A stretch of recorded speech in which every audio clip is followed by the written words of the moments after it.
नमस्कार साथियों, मैं शिवम गुप्ता आप सभी को आपके चैनल बायोग्राफी क्रम तक में स्वागत करता हूँ।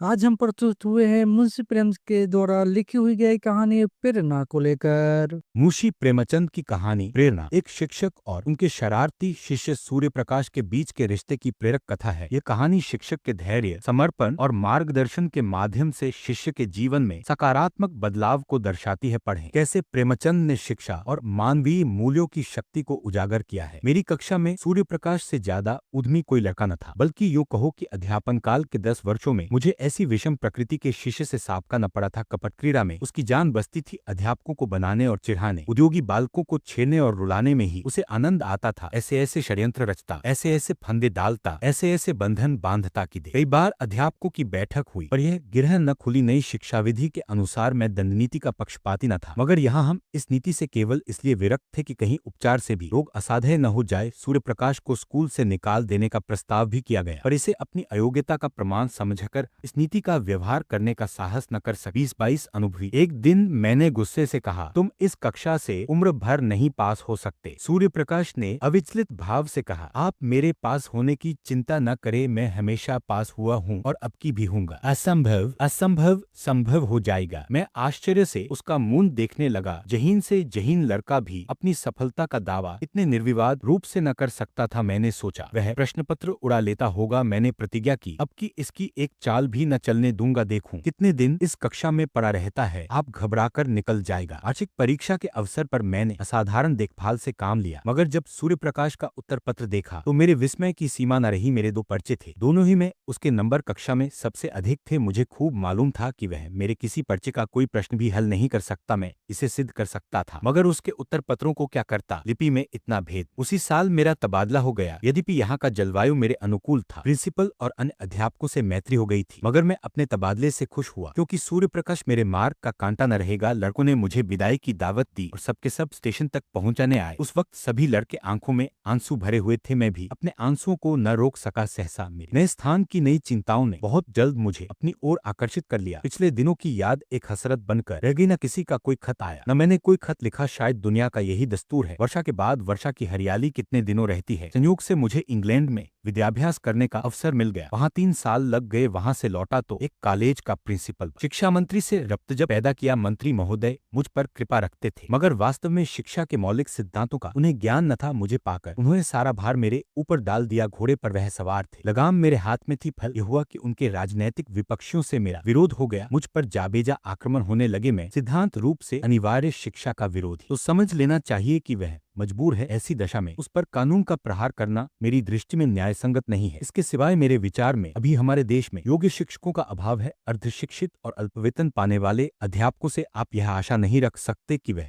ऊंचा आदर्श अपने सामने रख सके। अधिक से अधिक इतना ही होगा, 4-5 वर्ष में बालक को अक्षर ज्ञान। मैं अनुभव से कह सकता हूँ कि युवावस्था में हम जितना ज्ञान 1 महीने में प्राप्त कर सकते हैं, उतना बाल्यावस्था में 3 साल में भी नहीं कर सकते। फिर खामख्वाह बच्चों को मदरसे में कैद करने से क्या लाभ। मदरसे के बाहर रहकर उसे स्वच्छ वायु तो मिलती, प्राकृतिक अनुभव तो होते। पाठशाला में बंद करके तो आप उसके मानसिक और शारीरिक दोनों विधानों की जड़ काट देते हैं। मुझे मिनिस्टर साहब से इतनी आशा अवश्य थी कि वह कम से कम इस विषय में न्यायप्रायता से काम लेंगे, मगर उन्होंने न्याय की जगह नीति को मान्य समझा और मुझे कई साल की भक्त का फल मिला कि मैं पदच्युत कर दिया गया। संसार का ऐसा कटु अनुभव मुझे अब तक न हुआ था। ग्रे भी कुछ बुरे आ गए थे। उन्हीं दिनों पत्नी का देहांत हो गया। अंतिम दर्शन भी न कर सका। संध्या समय इतना सुनते ही मेरे स्मृति नेत्र खुल गए। बोला, आपका नाम सूर्य प्रकाश तो नहीं है? जी हाँ, मैं आपका वही अभागा शिष्य हूँ। 12-13 वर्ष हो गए। सूर्य प्रकाश ने मुस्कुराकर कहा, अध्यापक लड़कों को भूल जाते हैं, पर लड़के उन्हें हमेशा याद रखते हैं। मैंने उसी विनोद के भाव से कहा, तुम जैसे लड़कों को भूलना असंभव है। सूर्य प्रकाश ने विनीत स्वर में कहा, उन्हीं अपराधों को क्षमा कराने के लिए सेवा में आया हूँ। मैं सदैव आपकी खबर लेता रहता था। जब आप इंग्लैंड गए तो मैंने आपके लिए बधाई का पत्र लिखा, पर उसे भेज न सका। जब आप प्रिंसिपल हुए मैं इंग्लैंड जाने को तैयार था। वहाँ मैं पत्रिकाओं में आपके लेख पढ़ता रहता था। जब लौटा तो मालूम हुआ कि आपने इस्तीफा दे दिया। मैं नहीं कह सकता कि सूर्य प्रकाश की उन्नति देखकर मुझे कितना आश्चर्य में आनंद हुआ। अगर वह मेरा पुत्र होता तो भी इससे अधिक आनंद न होता। मैं उसे अपने झोपड़े में लाया और अपनी रामकहानी कह सुनाई। सूर्य प्रकाश ने कहा, तो ये कही कि आप अपने ही एक भाई के विश्वासघात के शिकार हुए। मेरा अनुभव तो अभी बहुत कम है, मगर इतने ही दिनों में मुझे मालूम हो गया है। मैंने जवाब दिया, भाई, उनका दोष नहीं संभव है। इस दशा में मैं भी वही करता जो उन्होंने किया। मुझे अपनी स्वार्थ लिप्सा की सजा मिल गई और उसके लिए मैं उनका ऋणी हूँ, बनावट नहीं। सत्य कहता हूँ कि यहाँ मुझे जो शांति है वह और कहीं न थी। इस एकांत जीवन में मुझे जीवन के तत्वों का वह ज्ञान हुआ जो संपत्ति और अधिकार की दौड़ में किसी तरह संभव न था। इतिहास और भूगोल अब इस पद को सुशोभित कर रहा है। वह मुझसे अपने सदुद्योग का बखान कराना चाहता था। मुझे अब अपनी भूल मालूम हुई। एक संपन्न आदमी के सामने समृद्धि की निंदा उचित नहीं। मैंने तुरंत बात पलटकर कहा, मगर तुम अपना हाल तो कहो, तुम्हारी ये काया पलट कैसे हुई? तुम्हारी शरारतों को याद करता हूँ तो अब भी रोए खड़े हो जाते हैं। किसी देवता के वरदान के सिवा और तो कहीं। सूर्य प्रकाश ने मुस्कुराकर कहा, आपका आशीर्वाद था। मेरे बहुत आग्रह करने पर सूर्य प्रकाश ने अपना वृत्तांत सुनाना शुरू किया। आपके चले आने के कई दिन बाद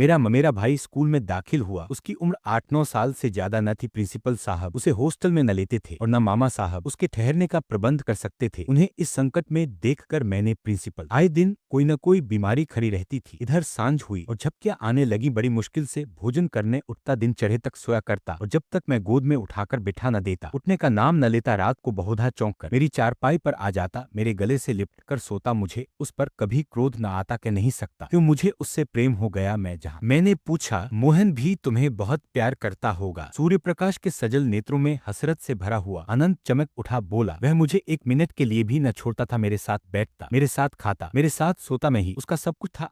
वह संसार में नहीं है मगर मेरे लिए है। अभी उसी तरह जीता जागता है। मैं जो कुछ हूँ उसी का बनाया हुआ हूँ। अगर देवी विधान की भांति मेरा पथ प्रदर्शक न बन जाता। 3 बजे रात को लौटा तो देखा कि वह बैठा हुआ है। मैंने पूछा, तुम सोए नहीं? बोला, नींद नहीं आई। उस दिन से मैंने थिएटर जाने का नाम न लिया। बच्चों में प्यार की जो एक भूख होती है, दूध, मिठाई और खिलौनों से भी ज्यादा मादक, जो माँ की गोद के सामने संसार की निधि की भी परवाह नहीं करती, मोहन की वह भूख कभी संतुष्ट न होती थी। पहाड़ों से टकराने वाली सारस की आवाज की तरह सदैव उसकी नसों में गूंजा करती थी। जैसे भूमि पर फैली हुई लता कोई सहारा पाते ही उस गर्मियों की तातील थी। 2 तातीलों में मोहन मेरे ही साथ रहा था। मामाजी के आग्रह करने पर भी घर न आया। अब की कॉलेज के छात्रों ने कश्मीर यात्रा करने का निश्चय किया और मुझे उसका अध्यक्ष बनाया। कश्मीर यात्रा की अभिलाषा मुझे चिरकाल से थी। इसी अवसर को गनीमत समझा। मोहन को मामाजी के पास भेजकर मैं कश्मीर चला गया। 2 महीने के बाद लौटा तो मालूम हुआ मोहन बीमार है। यह दुख की कहानी कहकर मैं रोना और रुलाना नहीं चाहता। मेरे चले जाने के बाद मोहन इतने परिश्रम से पढ़ने लगा मानो तपस्या कर रहा हो। उसे ये धुन सवार हो गई थी, इस साल भर की पढ़ाई 2 महीने में समाप्त कर ले और स्कूल खुलने के बाद मुझसे इस श्रम का प्रशंसारूपी उपहार प्राप्त करे। मैं इस तरह उसकी पीठ ठोकूंगा, शाबाशी दूंगा, अपने मित्रों से बखान करूंगा। तो उधर जाने का नाम भी न लेता। उसे बचाने के लिए मुझसे जो कुछ हो सकता था वह मैंने सब किया, किंतु बुखार टाइफाइड था। उसकी जान लेकर ही उतरा। उसके जीवन के स्वप्न मेरे लिए इसी ऋषि के आशीर्वाद बनकर मुझे प्रोत्साहित करने लगे और यह उसी का शुभ फल है कि आज आप मुझे इस दशा में देख रहे हैं। मोहन की बाल अभिलाषाओं को प्रत्यक्ष रूप में लाकर यह मुझे संतोष। उस दिन से मैं कई बार सूर्य प्रकाश से मिल चुका हूँ। वह जब इस तरफ आ जाता है तो बिना मुझसे मिले नहीं जाता। मोहन को अब भी वह अपना इष्टदेव समझता है। मानव प्रकृति का यह एक ऐसा रहस्य है जिसे मैं आज तक नहीं समझ सका। प्रेरणा मुंशी प्रेमचंद की कहानी, प्रेरणा मुंशी प्रेमचंद का कहानी आपको कैसी लगी हमें कमेंट करके जरूर बताएं।